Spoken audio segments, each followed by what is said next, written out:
एक बार प्रेम से बोलिए वृंदावन बिहारी लाल की जय।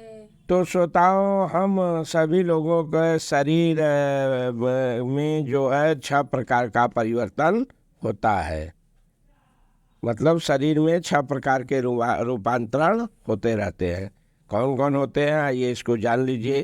पहला तो है श्रोताओं, माता के गर्भ में जन्म लेता है। दूसरा है कुछ काल तक रहता है। तीसरा है बढ़ता है। चौथा है कुछ परिणाम उत्पन्न करता है। पांचवा है धीरे धीरे क्षीण होता है। और छठा है अंत में समाप्त हो जाता है। लेकिन श्रोताओं ध्यान देना है, आत्मा में ऐसा परिवर्तन नहीं होते। क्यों नहीं होते? क्योंकि आत्मा जन्मा है। क्यों? क्योंकि वह भौतिक शरीर धारण नहीं करता है। शरीर जन्म लेता है। आत्मा न तो जन्म लेता है न मरता है, शरीर जन्म लेता है।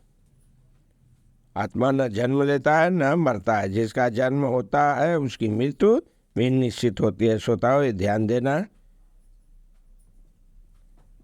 चूंकि आत्मा जन्म नहीं लेता तो फिर तो उसका न तो भूत है, न वर्तमान है, न भविष्य है। वह नित्य शाश्वत और सनातन है।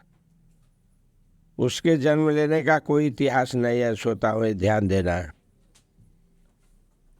हमारे शरीर के प्रभाव में आकार आत्मा के जन्म मरण आदि का इतिहास खोजते हैं। हम लोग खोजते रहते हैं। आत्मा शरीर की तरह कभी भी वृद्धि नहीं करता। तथा कथित वृद्ध पुरुष भी अपने में बाल्यकाल या युवावस्था जैसी अनुभूति पाते हैं। शरीर में परिवर्तन होता है लेकिन आत्मा का कोई प्रभाव नहीं पड़ता। इस परिवर्तन का आत्मा पर कोई प्रभाव नहीं पड़ता। आत्मा वृक्ष हो या किसी अन्य भौतिक वस्तु की तरह ये क्षीण नहीं होता। आत्मा की कोई उपसृष्टि नहीं है। श्रोताओं, सृष्टि की उपसृष्टि संतानें हैं और वे भी व्यष्टि आत्माएं हैं। और शरीर के कारण वे किसी न किसी संतानें प्रतीत होती है। किसी न किसी की संतानें प्रतीत होती रहती है शरीर के कारण। शरीर की वृद्धि आत्मा की उपस्थिति के कारण होती है, किंतु आत्मा के न तो श्रोताओं कोई उपवृद्धि है न उसमें कोई परिवर्तन होता है। तो इसलिए श्रोताओं जो है आत्मा शरीर के 6 प्रकार के परिवर्तन से मुक्त है। ये भी प्रश्न है यहाँ पर श्रोताओं।